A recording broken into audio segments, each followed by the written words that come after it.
Welcome to the Talent Magnet Podcast, a podcast that dives deep into strategies through interviews, insightful data, and real-life storytelling to ensure your company is a magnet for talented people needed to drive the future of your organization. And we have fun. Here is your host, the CEO of Accelery, Lenwood Ross. Hi, Tim. Welcome. Hi, Lenwood. How you doing? Thank you so much for joining me today. I'm so pleased to have you and have an opportunity to speak with you about your area of expertise. I think is one of, if not the most important area that businesses and people need to focus on, and I think maybe they're not focusing on it. So I'm really thrilled to have you. First, why don't you introduce yourself and share a little bit about your background? Okay, yeah, thank you. Thanks, Lenwood, and I really appreciate you inviting me onto your podcast. So I'm Tim Hughes. I'm the CEO and I'm the co-founder of a company called DLA Ignite. And what we do is that we help organizations digitally transform. In sales, that's generally called social selling, but we also digitally transform organizations right across the whole of the enterprise, HR, customer service, procurement. And that's about stripping out cost and making people more efficient and making them, more importantly, making them digital. Right. Now, you recently were named number 16 in the world. Yeah. In the world by Brand24 for digital marketing influence. So congratulations. That's awesome. Thank you. And it's an interesting list because Brand24 is a tool that allows you to measure influence on social media. So it's not some list of mates or anything like that. This is a list built on what is influential out there on social media, and I'm 16th in the world for digital marketing. That's awesome. And I think a testament, right, to the DLA Ignite methodology, and we'll get into that, but it's definitely a testament to that methodology, which I use. You do use effectively, I think.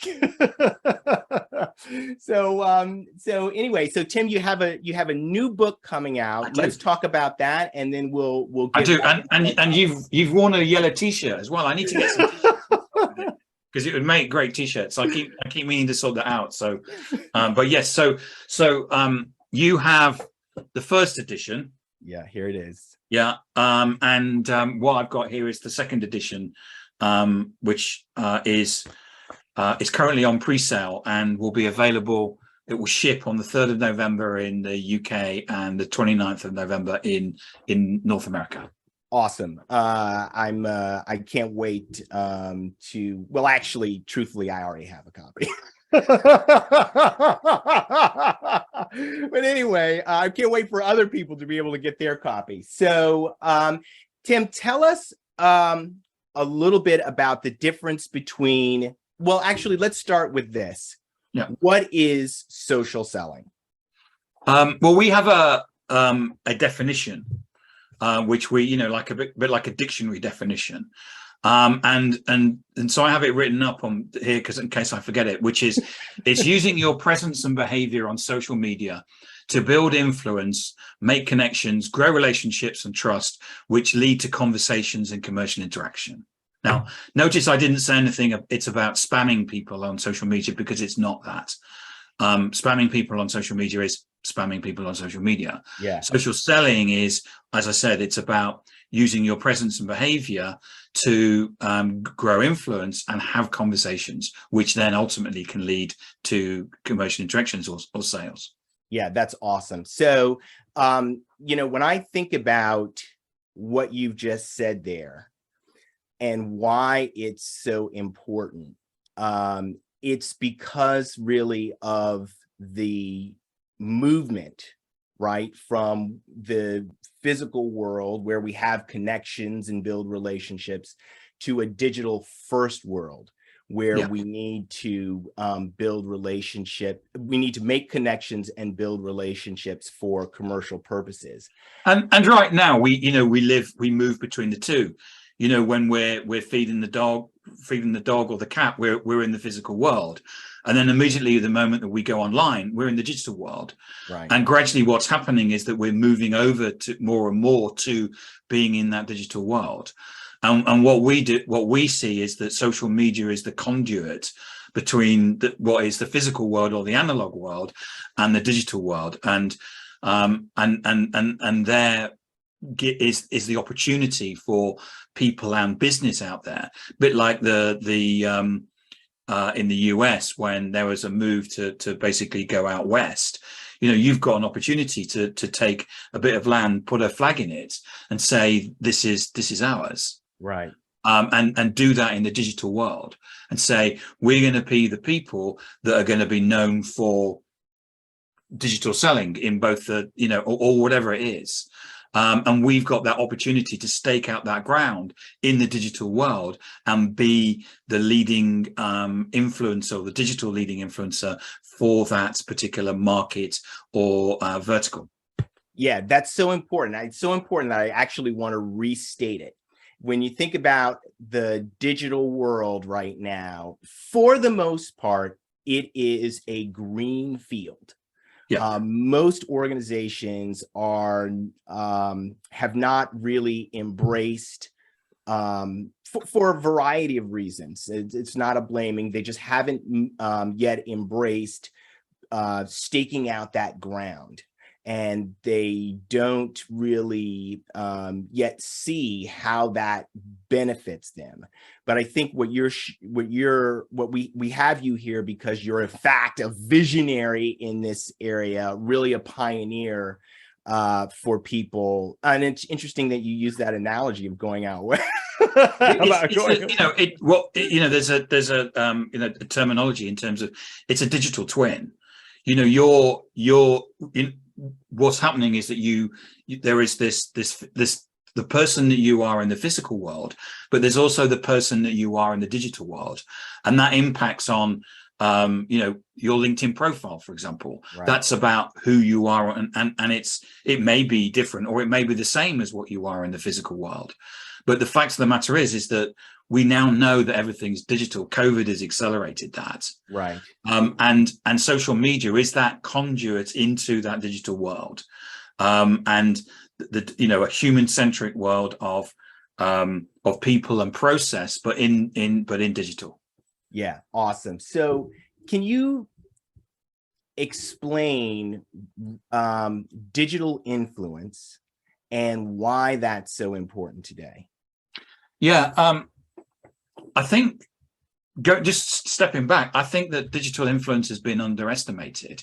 Yeah. Because what happens is that people think of Kim Kardashian and then they go, well, it's irrelevant because all she's trying to do is sell a pair of shoes and actually what we're doing is that it's really important because she in effect is showing what influence is, but in a B2C, a business to consumer world.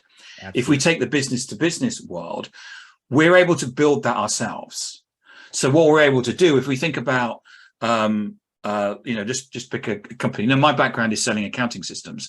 If we want to become the leading technical and commercial influencer for accounting systems, we can do that in the digital world. It's open, it's free. Interesting enough, I'm interviewing, I have my own podcast, and in 2 hours, I'm actually interviewing somebody who has staked out that they are the digital influencer for construction. Okay. That if you want to know anything about digital transformation in construction, and I'm interviewing him because I was going through LinkedIn and I was going, I can't believe that here we are. Here's somebody who is saying, I am the digital grounding point for construction, and everything is going to sit around me. And he's doing that. And everybody has that opportunity. And so it's a bit like, again, in America, when you were heading west and you went out and found a piece of land and said, right, this is it. I am going to be the digital influencer for construction. I am going to define that marketplace, which means then all your competitors are the people that are then having to catch up. And what we're seeing is that it's the small, nimble, entrepreneurial companies that are willing to take a bit of a risk and say, right, we're going to do this. And they're going out into the digital world through social media and actually making these definitions. Cyberhawk is a great example. You know, they're a $25 million turnover company, but they're the people that are setting the benchmark for drones and drones on oil and gas rigs and things like that. So it's those people that are seeing the opportunity and then are saying that's what we're going to do. We're going to go into digital and we're going to own that space.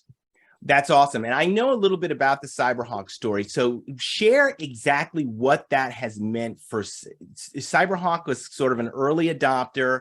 They took the methodology, they ran with it, and now just share some of that success that Cyberhawk has had. Well, it's been interesting because quite often what happens with companies is that it's the senior team that say, oh, this is really interesting. And what we'll do is we'll push it down. We'll push it down because it's nothing to do with us. Yeah. And unfortunately, it's everything to do with you and the senior team, because you're the people that are visual out there. If you think about your visual to your employees, your future employees, your prospects, which are your future customers, and your customers, your investors or your future investors, all these people are on digital looking for what you do. They're looking for a company to invest in. They're looking for a company to come and work for. And what they're looking for is you to offer the direction and the leadership to say, this is who we are, this is what we stand for, and we're going to do this. So Cyberhawk, you know, we've got the CEO, Chris Fleming, the CIO, the CFO, the CMO, the COO, and the CRO are the people who are the most active on social media. So the CEO, sorry, is setting setting up this is who we are and this is what we do. This is the organization, you know, this is what we stand for. This is what we're going to do. If you come and work for us, if you come and be a customer, this is the sort of thing that you would expect to work with us as a company. And then the CMO and the CRO, and you kind of understand that they're selling stuff, so they would be connected on social. But the interesting thing is that the CIO is active, because what he's doing is that he's connecting with other CIOs to actually say, what tech are you using? What are you doing to do this? What are you, well, we do, you know, we're using this, and they're using it as a way of crowdsourcing knowledge about what other people are doing. The CFO doing exactly the same. He's actually sourcing and looking for people that are going to invest in them. And then what you have therefore is everybody using their networks, it's not just a sales thing, but everybody across the organization using their networks as a way of getting information and crowdsourcing that. And they've been advised that when they IPO, they will IPO faster and at a higher level because of the fact that they're digital like this. Yeah, that is just an awesome description of what's happening and how leadership teams really set the tone for the organization. Yes. And, you know, everyone in the organization is seeing what they're doing, and they are inspired and motivated by that, right? Yeah, you know, it's not enough anymore to have slogans on the wall that we're you know, diverse, or to change your logo for Pride Week or something. You have to have people that are living and breathing it. You know, we're not stupid.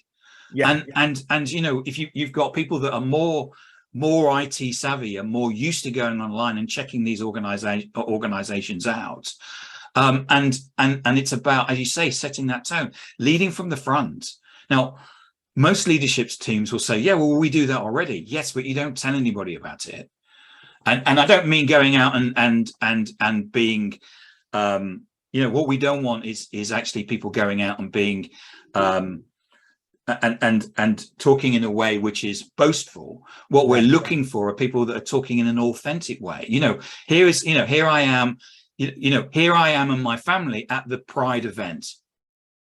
you know that, or you know, we've set a, you know, we've paid for a float at the Pride event, or whatever it is, to actually show people that this is about authenticity, and showing people that you are who you say you are, and that's going to get you the best employees. You know, you're going to become the people that everybody wants to come and work for.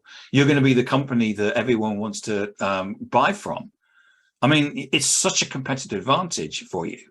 And just to get digital. So it's not just about setting your flag out and being a little bit, taking a little bit of risk. This actually is now a business imperative for your business. Absolutely. Such a well said. I mean, the way you explain that is I think so clear. And I think when what you described to me is good, but also there's a flip side of that coin, which is that, to your point, just having the slogans isn't enough, right? So if you're saying we're committed to, just as an example, diversity, and people can see that there's absolutely no diversity, that's going to fall flat. But to your point also, it is a business imperative to move in this direction, because customers and talent are looking, and and also your competitors. Yes. So, right. So if your competitor moves into the space before you, they have an advantage. Yeah. So I, you know, I'm aware of there's an energy company in Aberdeen called OGV Energy, which is Oscar Golf Victor Energy. Traditionally, they've been a magazine. It's a oil and gas magazine, and you would pick it up at particular conferences. What they've done is that they've actually started their own LinkedIn live stream. It's an hour, but it's actually a magazine, but an hour. You know, they go to people and say, "You've just won this award. Why don't you come and talk about it?" Or, "You just had a investment from a PE company. Why is that? Can you come and talk about it?" And it all sits within that particular vertical. But what they're doing is that it's this about defining that market. Yeah. Defining what you know. We are oil and gas and energy, and that is who we are. And I know that their competition don't know what to do. Right. Their competition is in complete free fall. Apart from the fact that OGV Energy is able to take all the subscriptions, it's a subscription-based model, but the competition just doesn't know what to do. And this is the problem that businesses have right now, is that there's a lot of people out there that are saying that they understand digital. We'll see. There's also a lot of people out there that don't understand digital, right, and right now, you know, what you need is to understand this isn't something in the future. This has happened. You know, Cyberhawk did this 18 months ago. Okay, so they're 18 months out. They're 18 months ahead of you. And you know, you're you know, as we all know, there's the old Chinese proverb: the best time to plant a tree was 20 years ago. The second best time is today.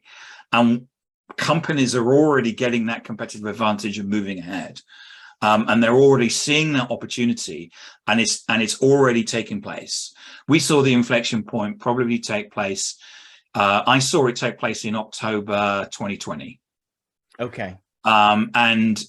Because we went into a second lockdown here in the UK, and that's when it wasn't just a case of we have to go online and we're going to go back to the way it was. In October 2020, it was everyone went, okay, this is the way it's going to be. Right.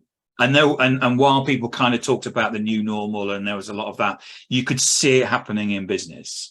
And we've seen that a lot on in digital online, where people started making those investments in 2021, and they're now getting the benefit for that.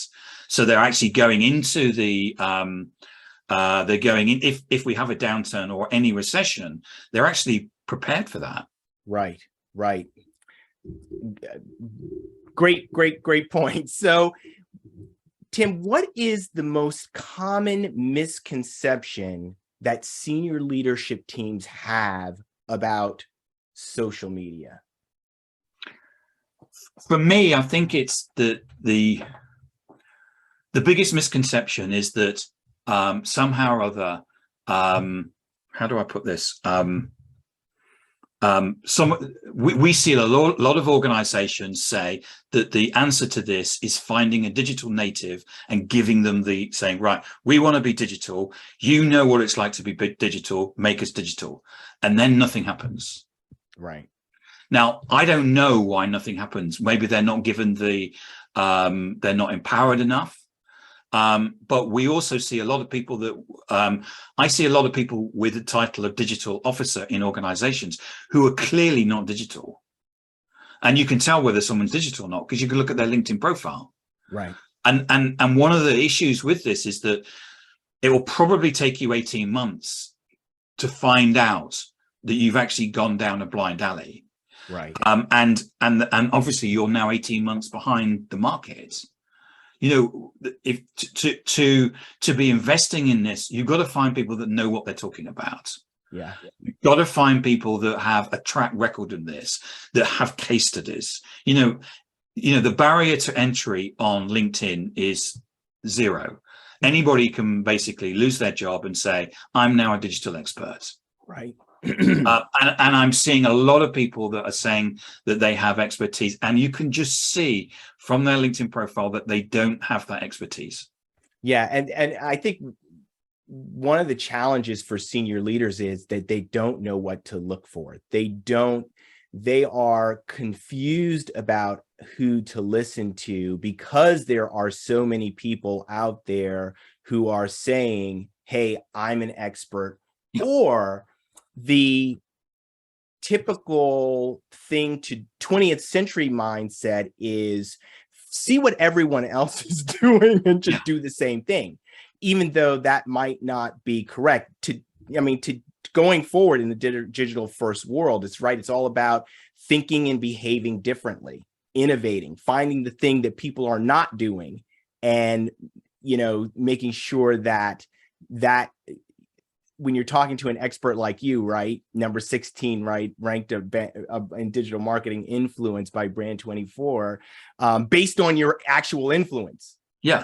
In the world. It's not mates. Yeah. I was telling someone recently, there was a list put out a couple of years ago. And I said this, and I said to the person who created it, I said, this is rubbish. I said, the top 6 people are from IBM. And I said, they don't have any influence at all. And he DM'd me and said, don't say anything, but I'm trying to get a job at IBM. So I produced this list, and the top 6 people are the people that I'm trying to influence to get the job. He got the job, but the list was complete rubbish. I know CEOs that pay to get on lists. Yeah. Well, I get, I think it's $675 or something. I get contacted all the time about going on lists and stuff like that. And it's, it's rubbish because people will find out, because everybody can search. We've all got one of these. And the first thing that we do whenever, I don't know about that. What's that about? We can search. And I think that so back to your point, that the thing is that there's a lot of people out there making a lot of noise about being digital, but without any practical experience behind it. And we see a lot of organizations, quite what I would call it at the serious end of the marketplace, who are also talking about digital, that again don't have any digital experience. How do we know? Because we just go on LinkedIn and we look at the profiles. If anyone comes to you and pitches to you about digital, just go on LinkedIn and look at their profiles. How many times are they posting? Do they have a biocentric profile? Do they have a big network? Now, some of these companies will say, well, we don't need to do that. It's like, really? Why not? Because this is digital is about, we've already spoken about, if you want to get the best people, you're digital. If you want to get the best business, you're digital. So why aren't you doing that? So this is critical for any organization that says that they're digital. They have to be the high watermark and set be setting the setting the level and saying, this is what digital is about. This is the benchmark of what we have in our company about what is digital. And that's what you need to be looking for as a buyer, looking for organizations that are going to help you. That's awesome. So Tim, I think that is actually a great segue for explaining the difference between your first book and the second book. First book and the second book, right? So the backstory is the first book has been a complete runaway bestseller. It's been selling, and it's obviously unsurprisingly it started selling a lot as well during COVID. Right. It was published in 2016, and the Kogan page said, how about if we update it? So I took 2 weeks off just before Christmas of 2021 and sat down for 2 weeks, no meetings at all, and went through the whole thing and updated it.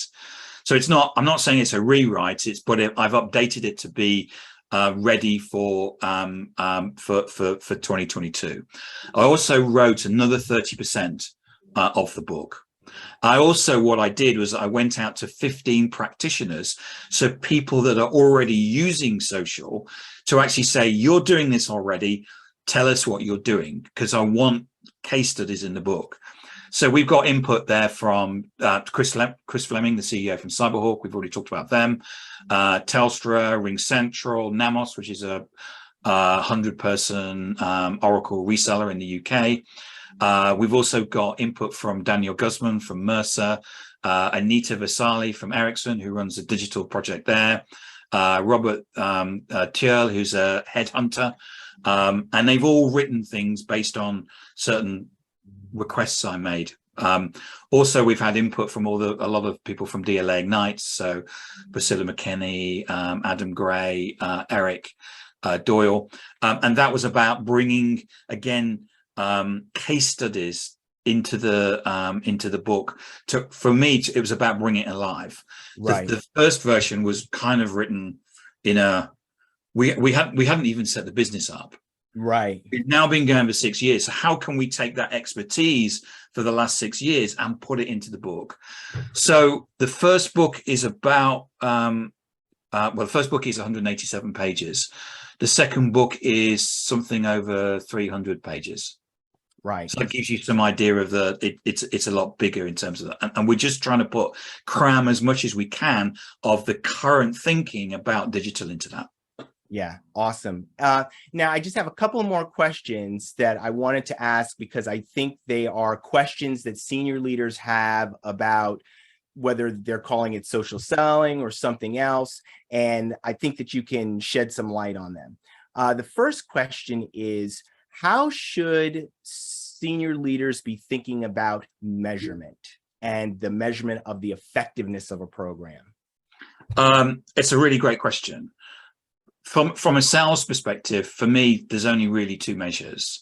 One is revenue, and the other is how many leads that you're getting.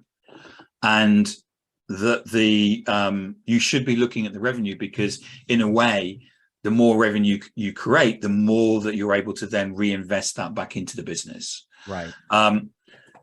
So, I mean, they're the classic measures that you would expect to have as of any business. You know, if you're going to give a supplier $10, you expect more than $10 back, because that's what ROI, return on investment, is.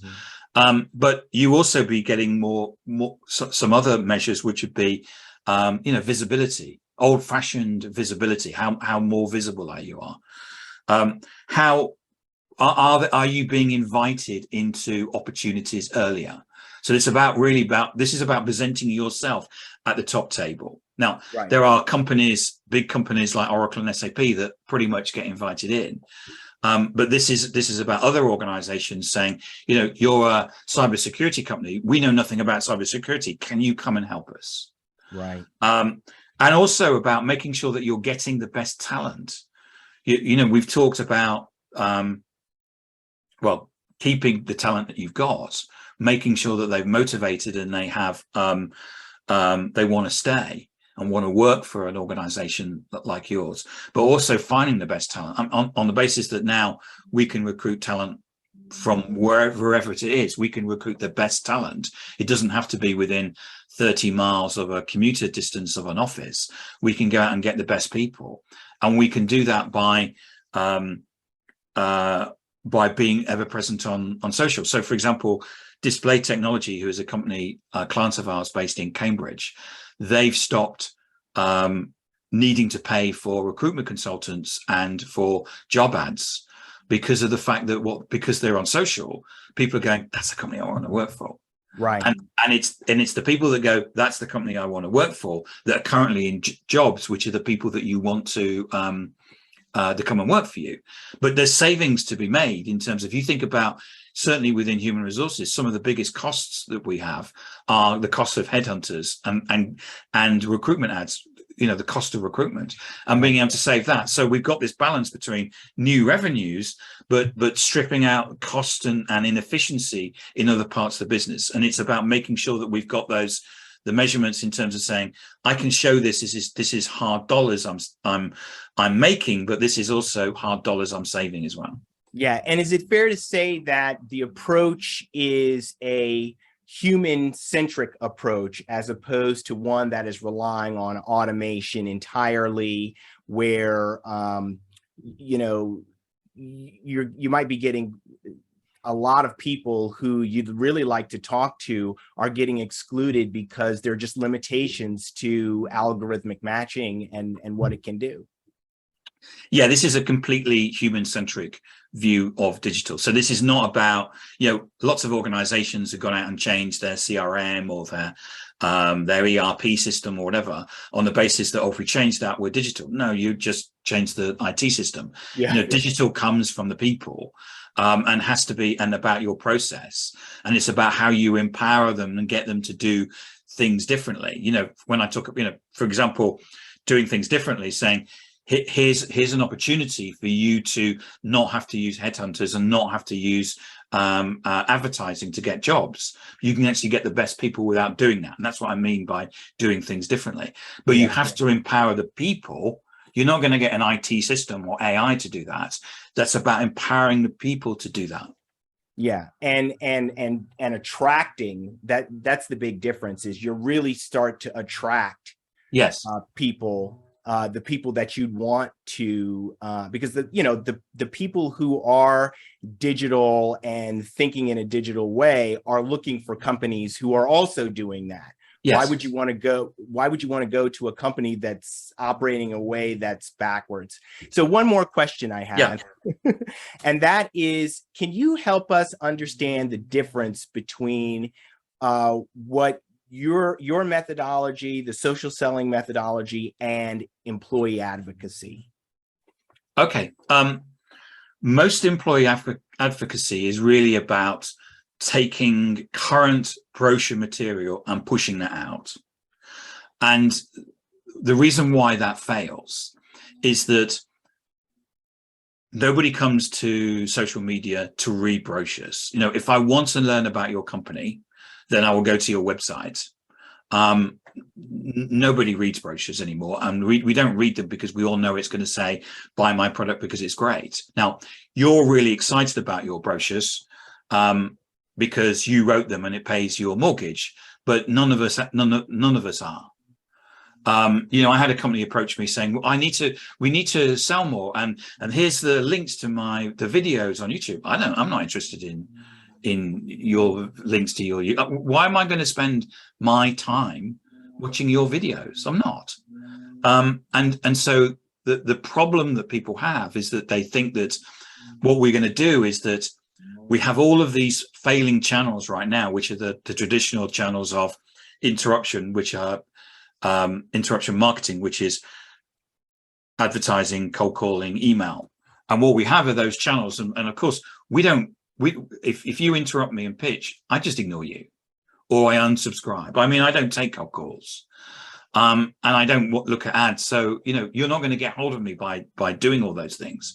If you send me an email, I just create rules and they just go straight into the bin afterwards. So all of those things are over. So what the expectation is from marketing is we'll take the stuff that we've been trying to push out and we're going to push out into social media, and somehow or other that will work, and it doesn't. Right. In fact, what you're doing is that you will train the algorithm and train people to ignore you. Because if everyone who goes on social media, we scroll through it and we'll go boring, boring, boring, boring, boring, boring, boring. You can't be the brand that's boring. You've got to be the organizer. That's interesting. Now, I know I know a number of people go, yes, but we've got this great product and this great, and I don't care. This is about interesting, as in I've got to find it interesting, not you. Right. And this is what we do with our methodology, is that we get people to do three things. One is have a biocentric profile, have a profile that people will be curious about. So this is your shop window to the world. Every single person in your company has a shop window. 850 million people on LinkedIn, and they're walking past it every day. So how do you move from boring, boring, boring, boring, boring to that looks interesting? They may actually be able to help me. I've got this business problem. So at Namos, for example, 2 weeks after they've been trained, they had a client was online looking for products and services that they offered. They walked forward. Now, this is a client, this is a prospect walking towards a salesperson, which is, you don't get this. This is transformation. Yeah. This is, most people go, you're a salesperson. I don't trust you. I don't believe a word you're going to say, and I'm going to run a mile. This person walked towards a salesperson and said, I think you can help me. There was then a classic discussion that turned into a $2.6 million deal. They then took another $500,000 out of it 6 months later. This is a different way of doing business. And so this is about transforming you from being boring, push, to actually getting people to say, that looks interesting, or I'm in your network and I know someone that looks interesting, and being that person that stands out and said, this is an organization that can help me. Yeah, that is awesome. Just the idea of people walking towards you is, that's transformational. It's transformational. Yeah. Yeah. For whether you're talking about, you're selling your product and you're getting people coming towards you, or you're selling your company because you need talent to come towards you, or you need vendors to come, or you need investors, or you need, right. You need to, you need to get the best gravel for your manufacturing plant or something at the cheapest price. It's all the same. Yeah, absolutely. Great. Tim, how can people find you? How can they get a hold of you? The best place to find me is on LinkedIn. I'm Timothy Hughes, or Tim Hughes. Hughes is spelled Hughes. That's probably the best place. Our website is dlaignite.com. And you can find the book. It's on Amazon worldwide. Awesome. Thank you so much, Tim. I really appreciate it. Thanks, Lenwood. It's been great talking to you.